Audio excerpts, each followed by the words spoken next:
So good evening, everybody. My name is Marissa Rathbone. I am your Director of Strategic Advocacy. Great to see some returning familiar faces, maybe a couple new ones as well. This is your LEDREP network. If you are a LEDREP, welcome. If you're not a LEDREP, but still a school director, welcome. This is here for everybody, but at a minimum to help all of our members feel more comfortable, confident, engaging in the advocacy process year round. So we are right now at the place in the WSSDA advocacy process where members are prioritizing, at least I hope, you and your fellow school directors are selecting from the 123 legislative positions that landed as a result of the General Assembly, are taking the time to think about which of the up to 10 legislative positions do you feel are reflective of your students, staff, school districts, and communities needs the most because you have 1 week left to submit those priorities. So a couple of things on the agenda tonight. I'm going to have you send some information here through a chat just for the record. And so I'll start with that. If you wouldn't mind saying which school district you're in and answering the prompt. To advocate or influence with your legislators, the thing that's helped you the most is, so you don't have to put the full prompt, but you can just answer it. So you're from your school district, and the thing that has helped you the most improve your advocacy skills, whether you started advocating a year ago or 30 years ago or more, whatever it is that might be. Put that in the chat. We'll keep that for the record. That'll be nice for me to have because it'll help me understand a little bit more of where you're coming from. I'm going to share a little bit about the positions catalog and how you can navigate that, how permanent and legislative positions are used in order to advocate on your behalf and how they're not used, in fact. Then we're going to have our advocacy consultant, Mike Hoover, give you some predictions of the 2024 legislative session based on what we know and maybe a little bit of what we think we know, maybe more of what we think we know than we actually know, as the case may be. Then after he is able to share some things and field some questions that you might have, we're going to talk about the 2023 legislative position priorities for WSSDA and how you might use that to think about the future legislative session ahead, and then how we use that priorities document to advocate on your behalf. And then I also wanted to show you some of the other education stakeholders' priorities. Find that it's helpful for you to see what some of our partners are also prioritizing, as the more we can align with priorities of our education stakeholder partners, we're able to move the needle on various issues. Special education would be a huge example of that. So great, thanks. I see that the chat is getting populated. Things that have been helpful to you as a way to better be an advocate and influence legislation is attending the LEDREP sessions. Thank you. I appreciate that you said that. This wasn't a plug for some girls, but I appreciate that this has been helpful, really. That is the reason why we're here. Meeting with your legislators during interim. If you've heard me say it once, you've heard me say it 1,000 times. The most important and effective advocacy happens actually when it's not a legislative session. It happens in between the legislative sessions. Regular meetings during the year, so you have strong relationships with legislators, so important. Understanding the positions, so WSSDA positions, that's great because I'm hoping I can help build some understanding with you here tonight and how those positions affect the collective membership in influencing state policy. And let's see, years and years of built relationships, so you know it's a long game, getting to know their legislators and their staff. So it's also important to know legislative staff as well as the legislators, because they're the ones who schedule the meetings and in some cases take suggestions to legislators during the session as well. So good. Sounds like some of you have had some shared experience and find that in particular, these meetings have been helpful to you, as well as having opportunities to build and maintain relationships with your legislators and their staff. So that's great. I'm happy to hear all that. In the interest of time, because he's a busy man and it's 5 o'clock and I want to maximize his time, I'm going to turn the microphone over to Mike Hoover, who is our expert lobbying consultant. He's been working with WSSDA now for a little over a year, and he and I will be working as a team coming up in this next legislative session to advocate on your behalf. He's in the know, and I wanted him to share a little bit about his thoughts and potential predictions for the 2024 session. So Mike, take it away. Thank you. And it is good to see everybody. I appreciate being here. And I have only been with WSSDA for a year, but if it makes you feel any better, I've actually been working in the legislative arena for over 25 years. So that's kind of a lot. So, and we are coming up in 2024 on the short session. We just finished the long session this year. Together, the long and the short make a biennium. If you're wondering where that term comes from, I didn't make it up. They picked it. It's 2-year terms. It's a long session and a short session. And a short session means just that. And it's 60 days. And I point that out, even though it's obvious, because it really impacts and kind of puts sideboards around everything that happens next year. Everything will happen very, very quickly. Everything will happen on a very abbreviated schedule. It's less than 2 months, folks. It's literally 60 days. The good news is everything that was alive this year is back alive in January, which is also the bad news. It means all the things that we didn't like, not that we don't hate things. There's no bad bills. Maybe let's say bills that maybe made bad choices. All of those things are back and are in play again. So we will have to have, if we testified on it before, we will do so again. If we opposed it, if we supported it, whatever the case, we will be back doing it again, only on a shorter timetable. And for you focusing on priorities, you really need to be cognizant of the fact that there's just the 60 days. Historically, what that means for the legislature is they do not do big new policies in the short session. Now, they do big policies in the short session. That happens all the time. But usually those things are reactive. They are reacting to something like a court case such as McCleary, or in this year, they will be reacting to a court case called True Blood, which doesn't really impact the education arena directly, but nothing happens in a vacuum. It will pull a lot of focus. That is a case about when people are held for civil commitment in lieu of being able to go to trial, or before they can go to criminal trial. There's a lawsuit going on that. I could talk a long time about it. I will not. But just to give you an example, the legislature will be dealing with that quite a bit this year. They will also probably be dealing with housing and homelessness, big issues for them again. The rental market and the first-time and ongoing home buyer market. All of that stuff has gone crazy, and there's a lot of pressure for them to do something on housing this year. They will be doing a lot of stuff on climate stuff, and they will be doing a lot of things that are, again, related to a lawsuit dealing with criminal stuff. If somebody was arrested for possession of drugs, and only possession in certain amounts, all of that was overturned per a lawsuit, and the legislature is still coming to grips with how to reinstate that law. What does it mean? The court essentially invited them to do so. Courts also likewise are invited them to do some redistricting. They usually do redistricting every 10 years. But they have to revisit a district in the Yakima area because of a lawsuit. Now, there are 49 legislative districts. They are of equal size. It is not numerically possible to modify a district without modifying the others. So it means they will have to do a mini redistricting of some kind, or the court will. Why am I telling an education group this? Well, I'm telling you this because these are the things that the legislature is going to be focused on one way or another come January, which means you're going to be competing with those issues for attention. They only have limited attention, and they only have 60 days to focus on all these things. So it is a year where probably education is always a priority, but it is probably not foremost in everybody's minds going into January, at least for the legislature.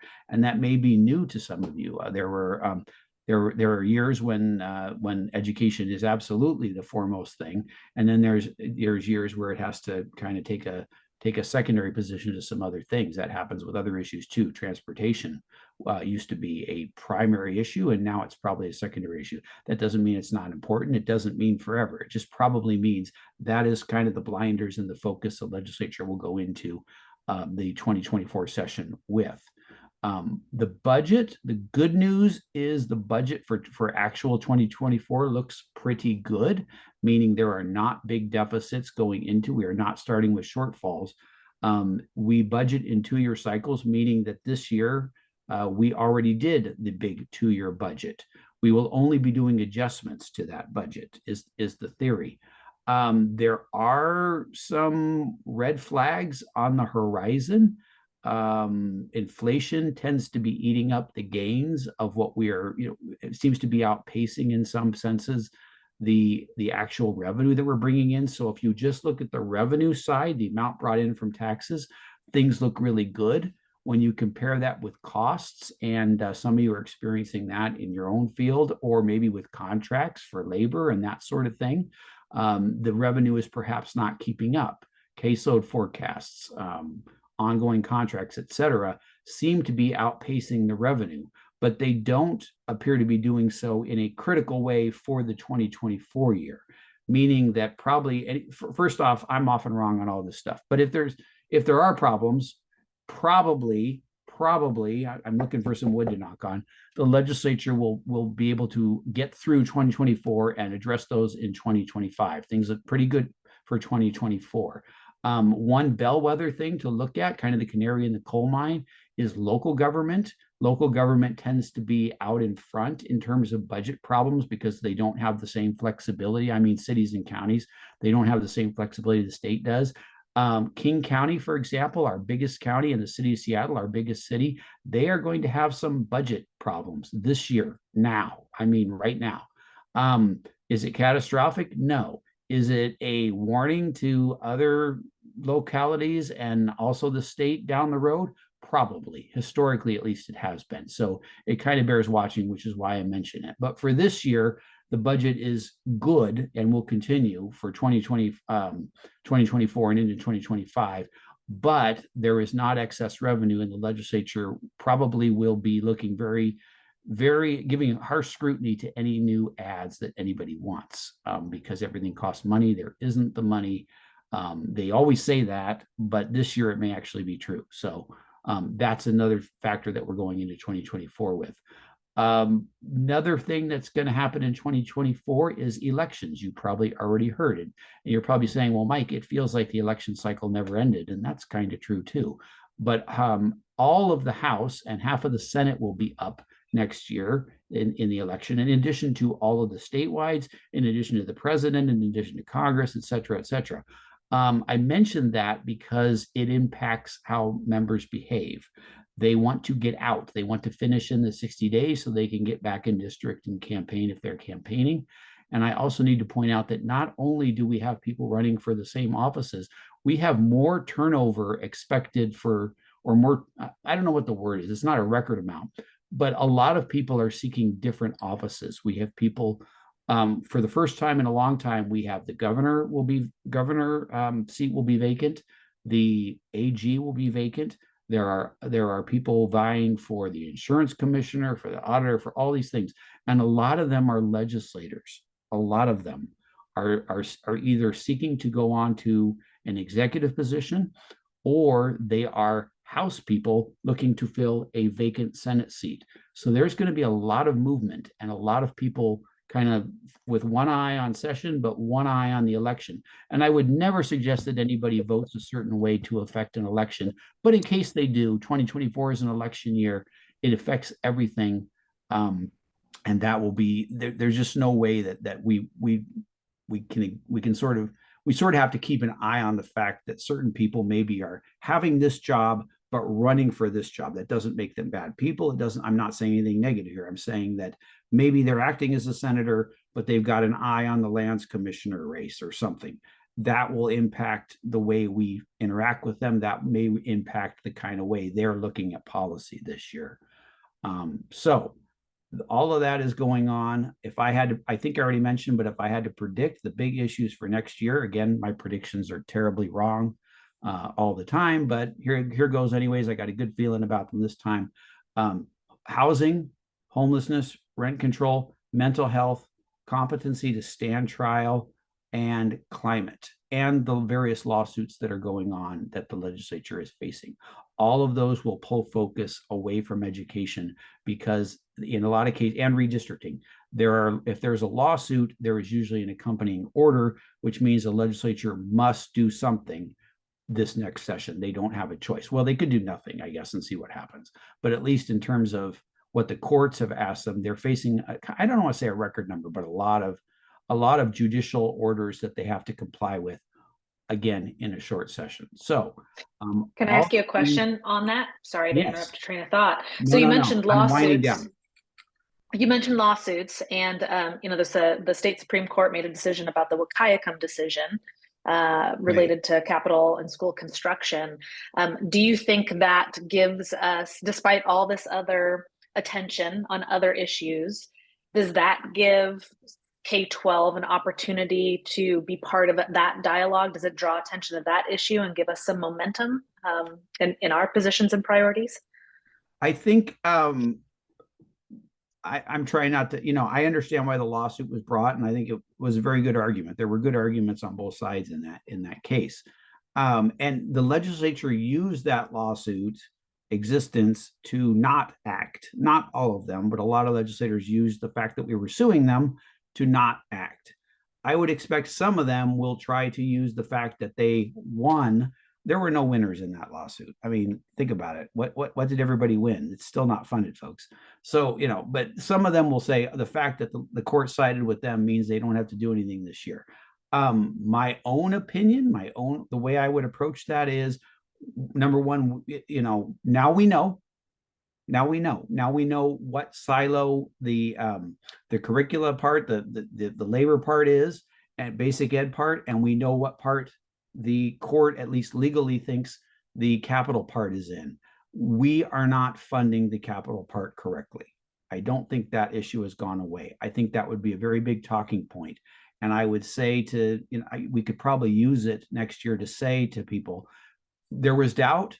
There is no doubt now. I mean, legally, I'm only speaking legally. I'm not speaking policy wise. There was uncertainty about who had to fund what. Now the Supreme Court has told us who has to fund what. And guess what? It's still you, legislature. It's still you who has to fund it. You didn't really win. Nobody won.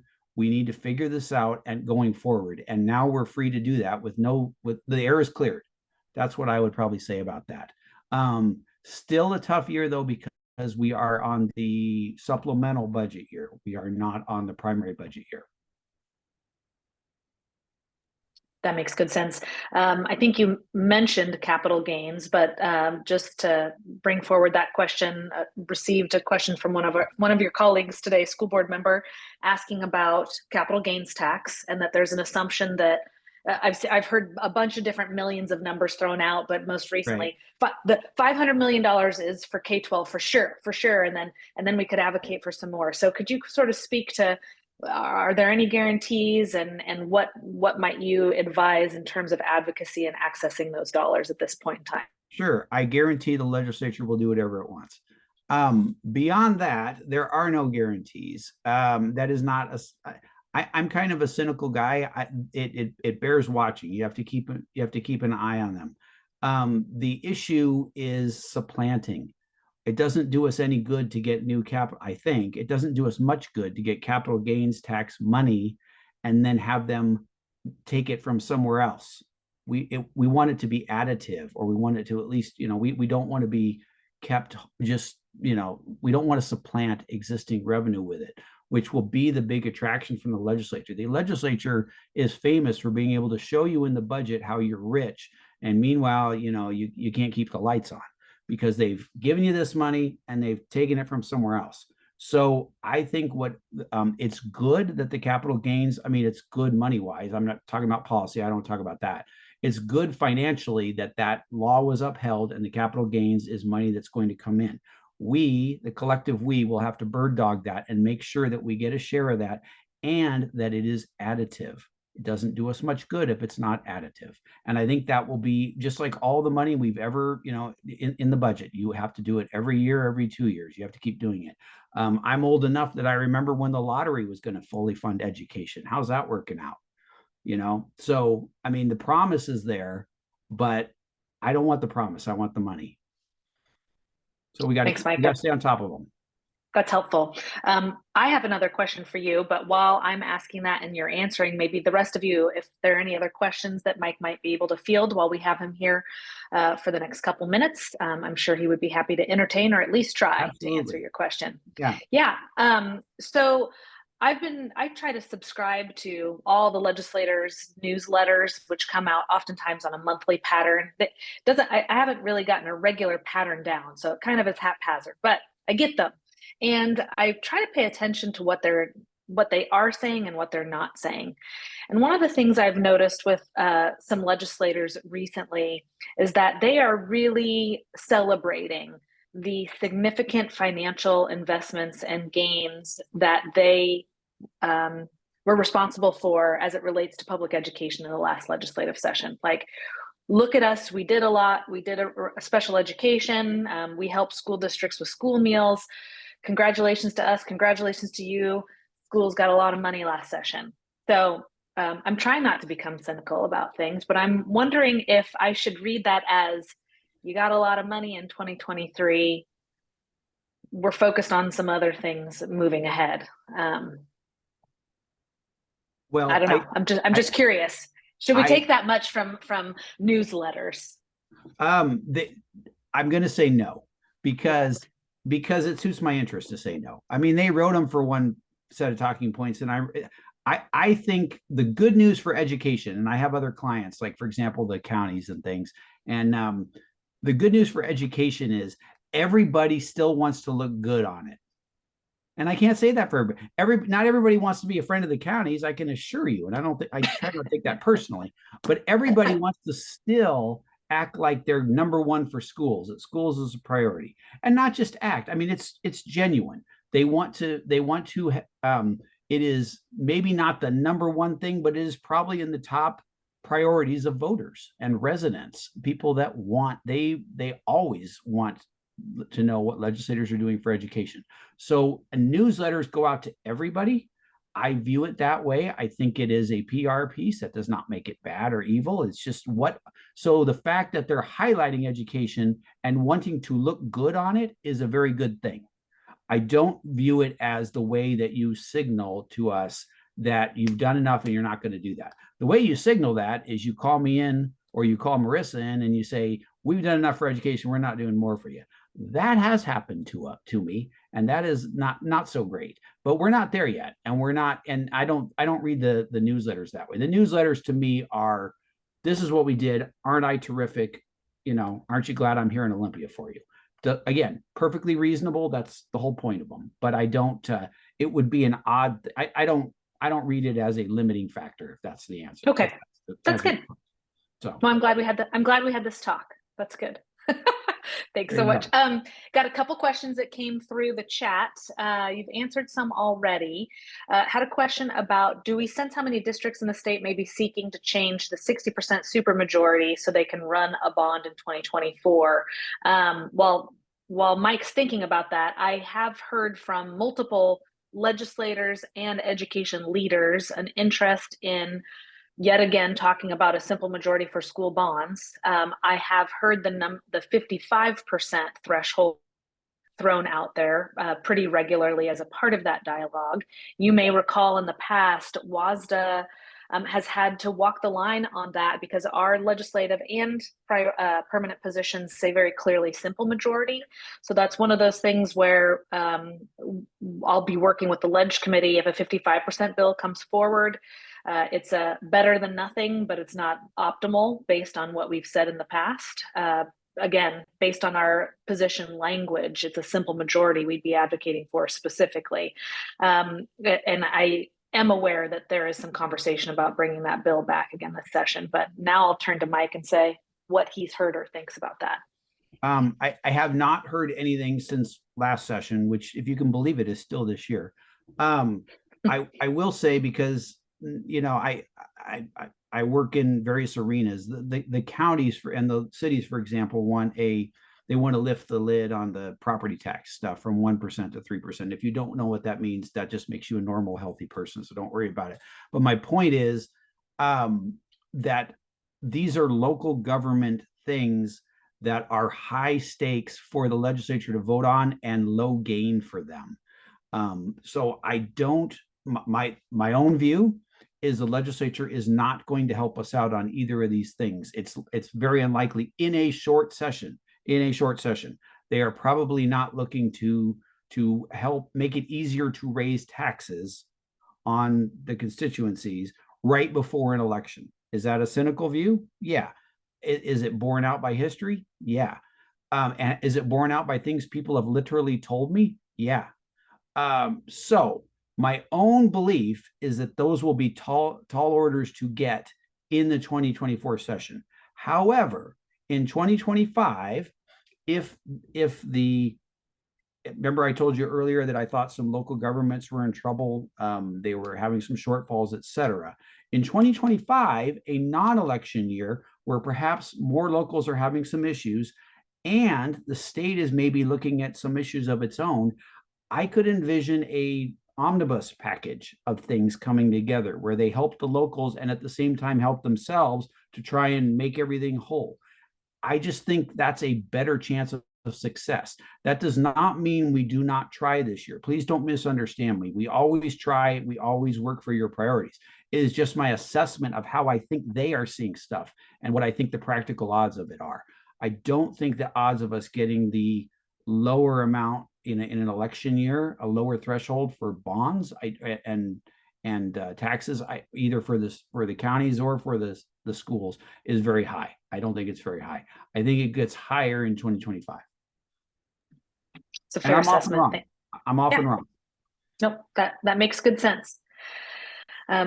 Practicality and cynicism often sound similar. So you're never going to go bankrupt betting that way. Thanks, Mike. One more question. It's specific to a bill that passed several years ago, enabling and requiring that school districts provide safe bathroom space for a transgender student based on their identity.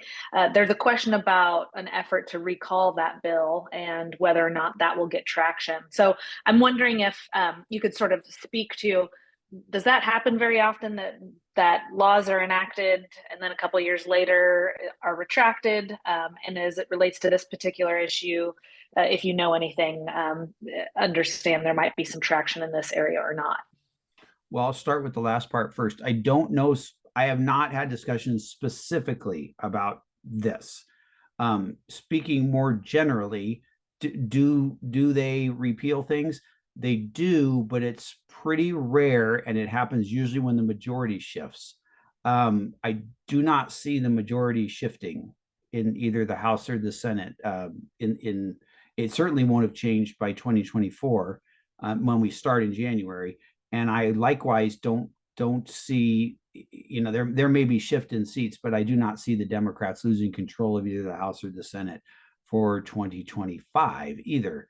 What that means is this is this I view the people that passed it and are in favor of it, love it, hate it, whatever. I'm not commenting on that. They're still around and still in favor of it and unchanged. So I do not think they will revisit this issue. Is it possible that a ballot measure could be brought? I guess, but I would have thought I would have heard that by now, and I haven't heard yet. So that would be a more likely path if it was going to happen at all than this legislature made up of this. This is the same people that passed it, folks. So they're probably not going to change it. There are instances where they change things. We have police. We have there has to be a new fact. There has to be a new fact usually. We had that with police pursuit, which is when and how police can chase down a suspect in a vehicle, or, you know, vehicular pursuit is what that means. There was a bill they had essentially really draconianly limited that. and then it had some unintended consequences, although some people on their side would say that they were very predictable consequences. Not getting into that, just saying they passed the bill, there were unintended consequences or whatever, and they did change it in that case. That is a case though where the original policy was not working as intended. This is just a policy debate, and love it, hate it, whatever, in the minds of the people that passed it, it is working as intended, I believe. Not my commentary, what I think they will say. Yeah, and along those same lines, I'm assuming that if a bill like this was filed and brought before committee, it would have to go through the House or Senate Education committees, and I'm not so sure that the existing chair of either of those committees, would entertain this on the schedule. I would agree, and there are Yeah, changes to, June Robinson has replaced Senator Rolfes on Ways and Means, but that is not really an ideological shift, at least not on this issue. right. Great. Good. Well, I think we've answered all the questions in the queue, unless another one pops up here in the next couple seconds. Just a big thank you to you, Mike, for your insights and making complex things sound a little more simple to understand. At least that's how I feel I when I will talk either to you. explain it or make it worse. That's my guarantee to you. So, yeah. And either way, we'll be there. We'll be there in 2024. Yeah. We will do it all the time. And just again, so all of you know, you recognize that in the last several years, it has been Logan and myself really shepherding these calls. Mike last year joined us on part of that team. Logan has left our team, but Mike and I will be the WSSDA team representing WSSDA membership at the legislative session, of course, with your support and input too. So I want a chance for you all to get to know Mike. He will be at annual conference as well for a couple of the days, and hope you get a chance to interact with him, because he sure makes my work more enjoyable and fruitful, I believe, for all of us. So thanks for being thank here, you. Mike. And if Yeah, you think of something, this isn't your only chance to ask me something. So if you think of right. something, I don't know how to email me, whatever's best, and I'll do my best to answer. It's great. Thanks, Mike. Appreciate it. Thank you. Great. Good. Well, now that we filled your brains with some information about what may or may not, or is likely not to happen, or maybe possibly could happen in the 2024 legislative session, I wanted to go through and just remind you a little bit about what I guess we could call your assets. So the positions that you have in place, the priorities document and what it's used for, and how we work as coalitions with other education stakeholders in order to move policy considerations and likely budget considerations forward. So I am going to share my screen and walk you through some things that you already may be pretty familiar with, but maybe not. I just don't want to take that for granted. So we are going to go to the WSSDA website. And the first thing I wanted to be sure you all know how to easily find is the WSSDA positions. And if you haven't had a chance to take a look at this since General Assembly, I hope you'll note that it has increased in the number of positions because more positions were adopted than eliminated. And that means you've got some more to choose from here. So WSSDA positions, if you click here under the About page and you go to the See WSSDA's Position Catalog, I've had some folks ask me some questions since General Assembly that made me understand that some of the functionality of this online catalog, I haven't done enough training on it yet. So I'm hoping to help familiarize you with a little bit of how you can really analyze different positions based on what's here and what's not here. So the first thing I think that's really helpful as you're looking at how to prioritize, just a reminder that for the prioritization process, we only prioritize legislative positions. So if you wanted to take a look at just the legislative positions, you could unmark permanent. So you've got two bodies of positions here. You got legislative and permanent, 225 of them all together. Those positions in their entirety are what we would call WSSDA's advocacy platform. We can use any of these 225 positions to weigh in for or against bills during the legislative session, and also to represent WSSDA's collective interest with legislators in conversations during the interim. It's a lot to choose from. So it's a little bit more helpful if you can figure out how to distill some particular issues. So one way to round it down is to legislative positions. So during this legislative prioritization process, there are 123 legislative positions from which to choose.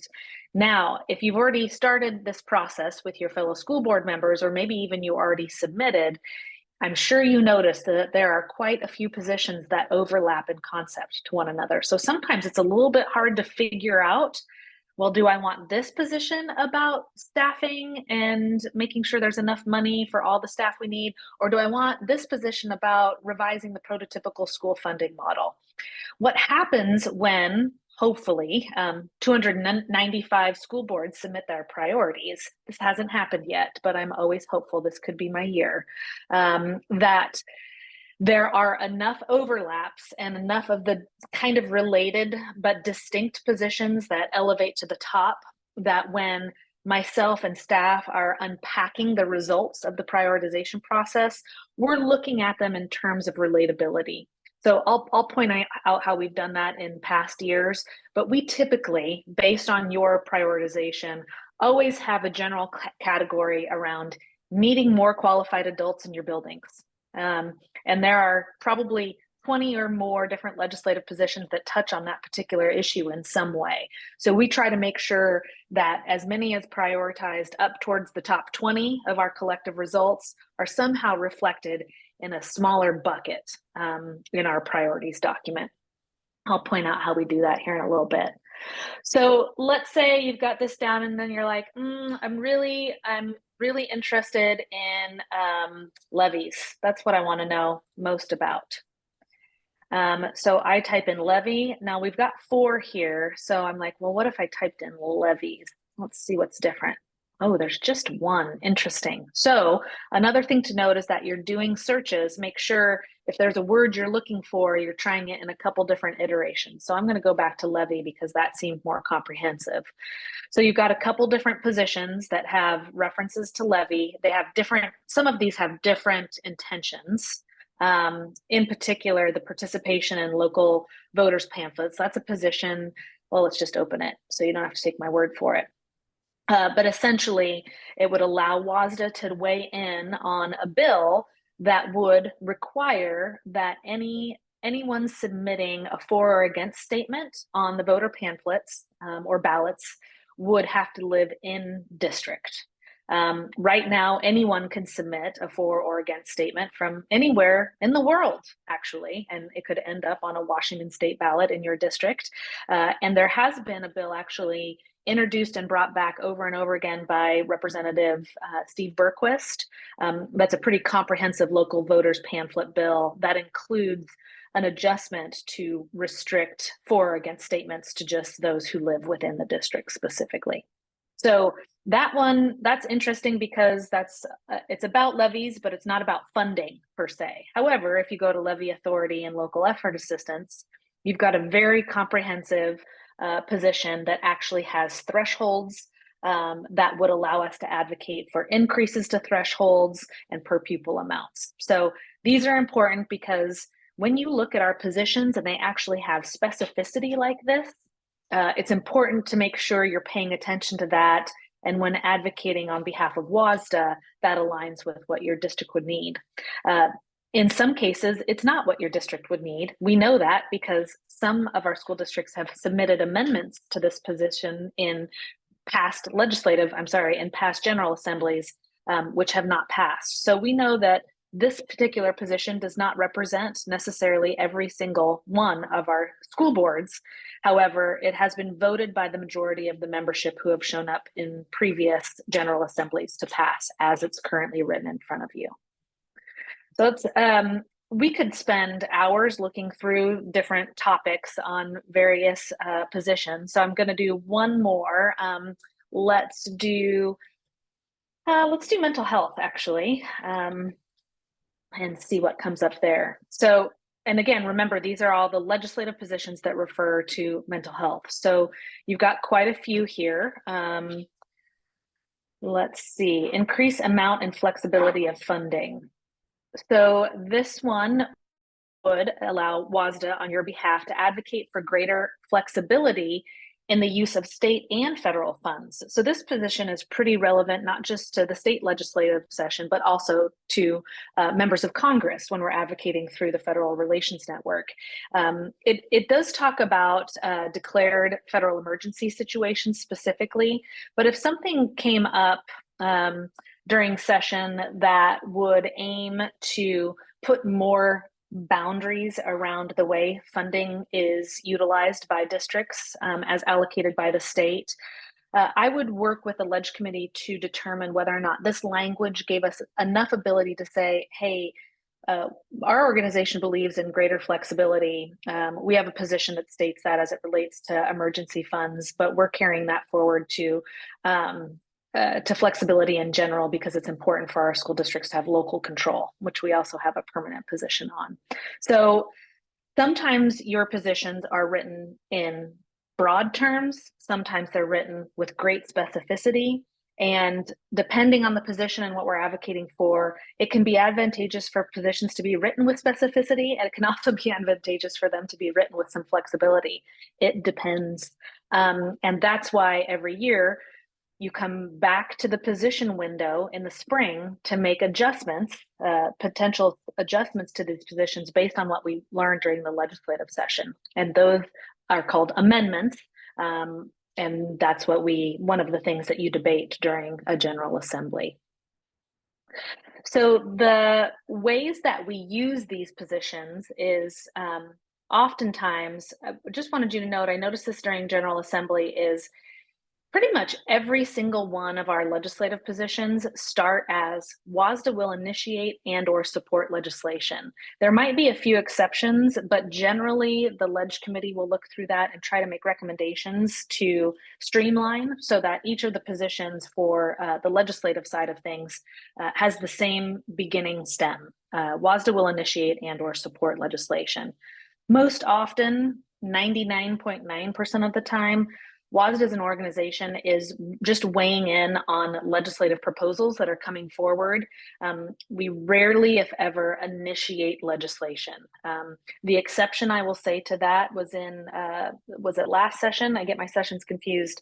It was this last session. A bill was passed that would enable WSSDA as an entity to collect the State Board of Education election ballots in a virtual format like we do for all other elections that you participate in. So WSSDA is responsible for conducting the elections that school board members weigh in on.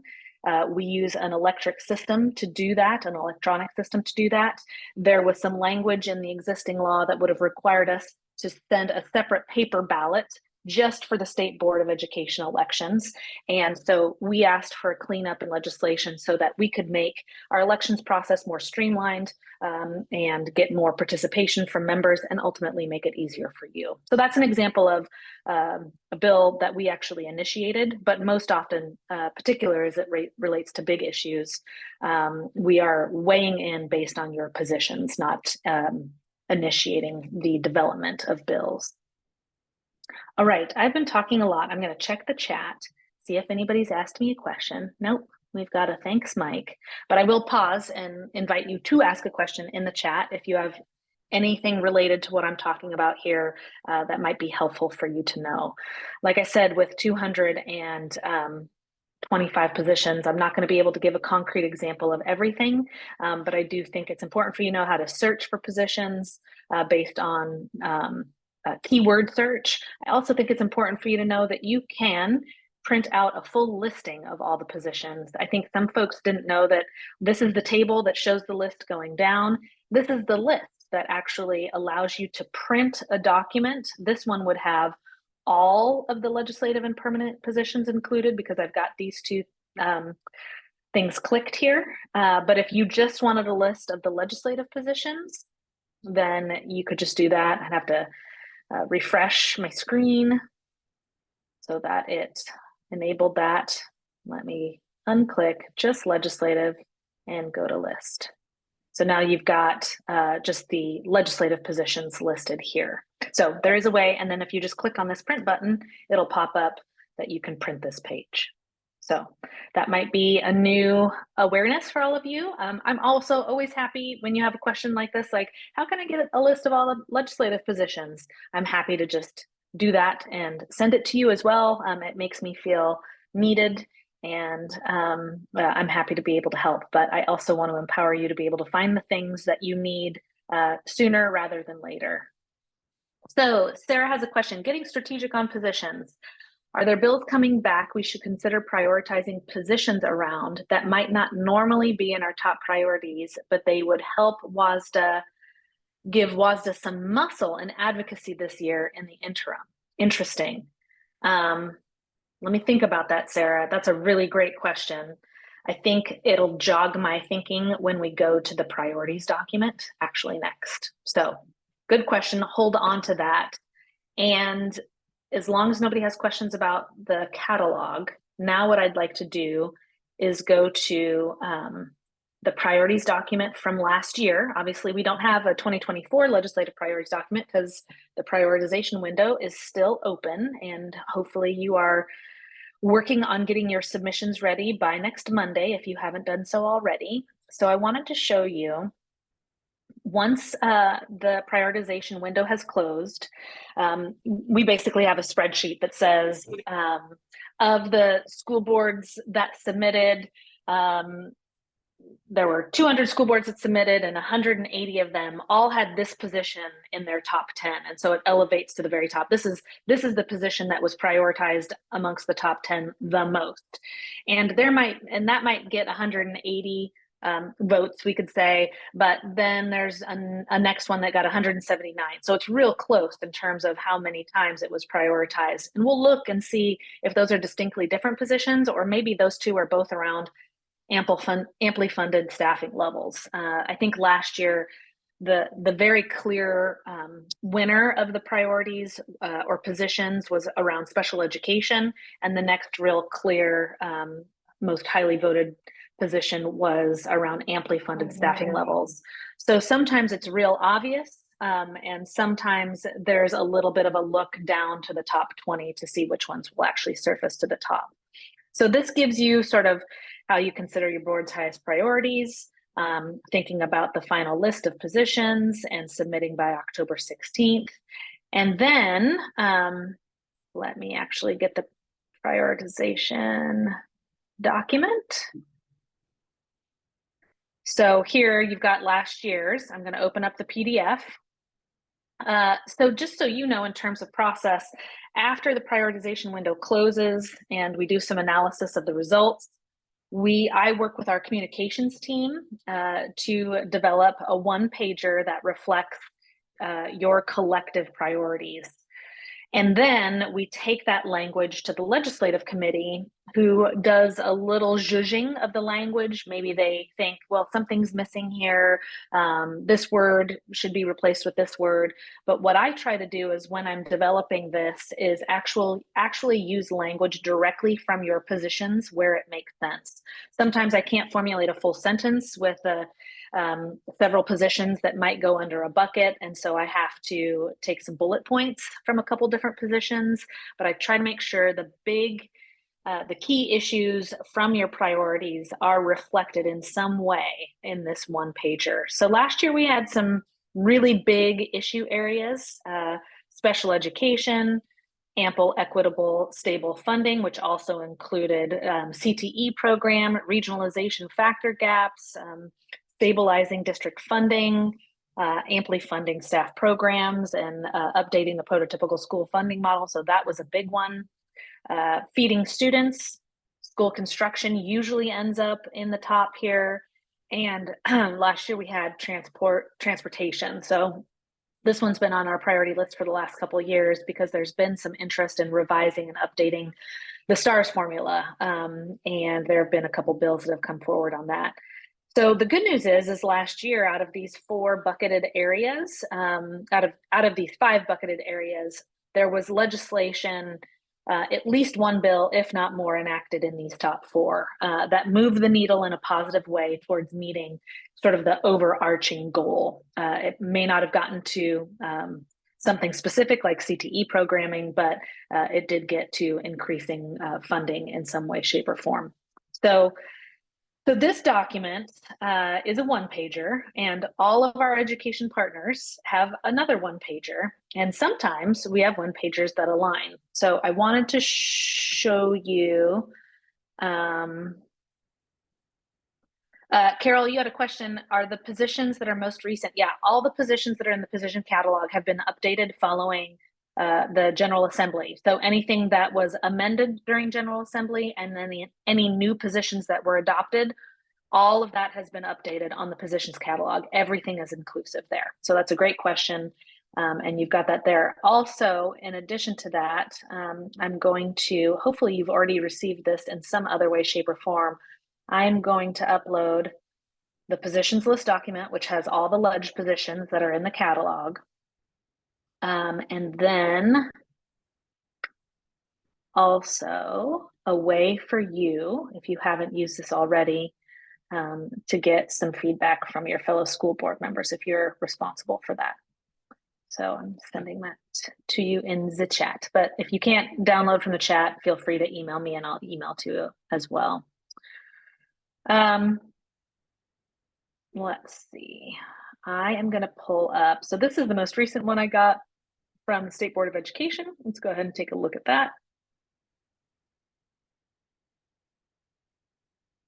So you'll notice there's a similar look and feel.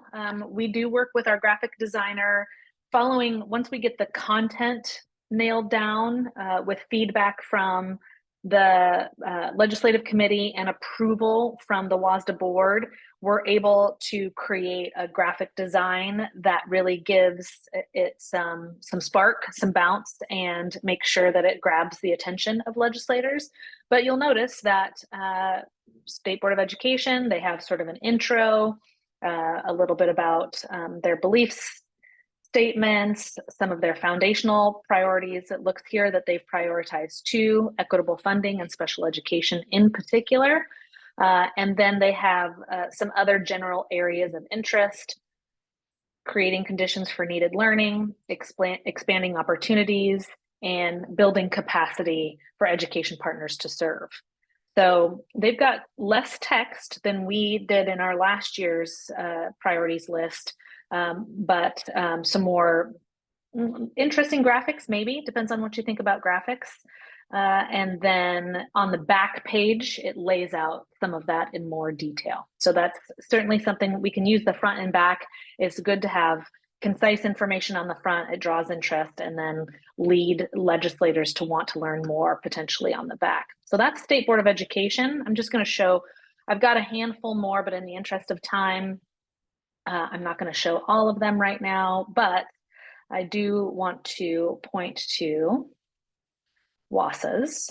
WSSDA is our School Administrators Association, and probably the partner that I would say WSSDA works the most closely with in terms of trying to align our messaging, particularly, as you know, we have a legislative conference and Day on the Hill that we share with WSSDA and WSBO, the school administrators and the business officers organizations who share a lobbyist, Dan Steele, who served in my role for 13 years at some point in the 1900s. Don't tell them I said that.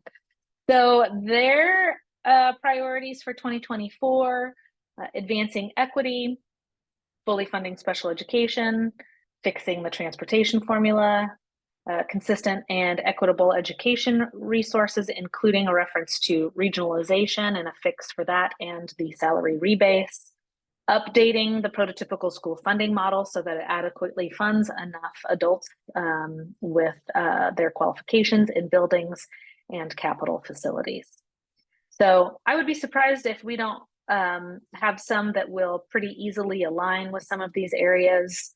It looks very similar to their priorities from last year as well as ours. So there was, I've been thinking about your question, Sarah, there was a new position proposal that was brought forward about expanding the capital school construction program to allow small schools modernization grants to be made available to schools that have up to 3,000 students. I think we would advocate for that anyway, especially given what Mike said about simple majority probably not happening this session. So we'll still continue to have a problem where if a school district can't pass a bond, they can't access the state dollars for SCAP, even if they're available. So that small schools modernization is sort of an interim fix there. And they almost fully funded the small schools modernization grants for school districts under 2,000 students in the last legislative session. So in good faith to our small schools and the students that they serve, perhaps a move to better fund additional small schools, just less small, 2,000 to 3,000, might be a nice thing to see move up in the platform. Carol Van Noy says that's position number 23. Oh, that was in General Assembly. Yeah, but it is in, it's the capital grants program position. So if you do capital, if you look for that as a keyword, you'll find it in there. Got a question from Mark about, let's see, inserting our priorities into counseling, mental health, special education, overall mental health bills. Okay, so I see this as a strategy, Mark. So given that the legislature might be thinking about mental health at large as it relates to housing and unhoused populations, as well as drug use and standing trial, might there be a way for us to get funding for mental health supports through some different mechanisms? I think it's worth exploring. I think the danger we play there is if it's not codified in the prototypical school funding model, it's something that we can't rely on from year to year. That prototypical allocation is what keeps the funds focused on K-12. If it's in another part of the RCW or if it's just part of the budget proviso, it doesn't protect those funds for us in future years. But let's keep an eye on it. And if you see anything, Mark, yeah, happy to explore what sort of innovative ways we might get additional dollars into our K-12 system outside of what we've been doing already. I know that some of you have a school board meeting tonight, so some of you have had to pop off, and we have a question from Nikki about an approach for presenting this to our boards. Nikki, are you still here and want to ask the question? I am. Can you hear me? I sure can. Hi, everyone. Nicole Tesh, Oak Harbor School Board, Board Director. My question is in regards to the approach on how you collected all of the board members' input, and are you voting on it after the position piece is done or once the WSSDA legislative priorities have been adopted? What's your recommendation? That's a really great question, Nikki. If you, anytime you take a formal vote of any kind, it has to be an open public meeting. So that would have to be a posted meeting with it in the agenda where it's available for everyone to observe and hear. So if you don't have something on the books in between now and next Monday, you can have a special meeting. And you could call a special meeting with the intended purpose of just doing this. Okay. Is that the way you're moving forward? Yes, we have collected all of our board members' top 10 priorities. We have them to present tonight. I'm planning on compiling the list together, submitting it, and then we'll vote after the fact once WSSDA identifies what those top priorities are based off of the collective group of us. Yeah, that's great. So a lot of school districts have their own legislative position priorities, and that does not have WSSDA position priorities do not preclude you from having your own. Once the prioritization window closes and the legislative committee gives input and the WSSDA board, the actual WSSDA board approves the priorities, the WSSDA priorities are established. So local school districts don't need to take any additional steps to approve WSSDA's priorities unless you want to just say WSSDA's priorities as a collective are also our own school board's priorities. That's something that you could do, but I don't think you have to. We do ask and hope that school directors use the WSSDA priorities as a talking point with our legislators. even though you may have some own areas of interest that you're trying to work with your own legislators about, absolutely you should do that. However, we are stronger together. So the nice thing about having the WSSDA position platform or the WSSDA priorities document is when I'm meeting with legislators and when you're meeting with legislators, you're saying these are the priorities that came forward from WSSDA membership, which includes 295 school districts, 1,477 locally elected school board members. So there is power in those numbers. And we have heard from legislators that they do appreciate when we speak with one voice as much as possible. Thank you. I appreciate that. I've got 30 seconds to go before our board meeting starts. Thank you all. I appreciate your time. Thank Have a great you. night. Thanks for doing the good work. Appreciate it. Great. I think I've answered the questions that were in the chat. Any final questions or reflections you'd like to share before we close things out, knowing that it's 6 o'clock and I want to honor your time?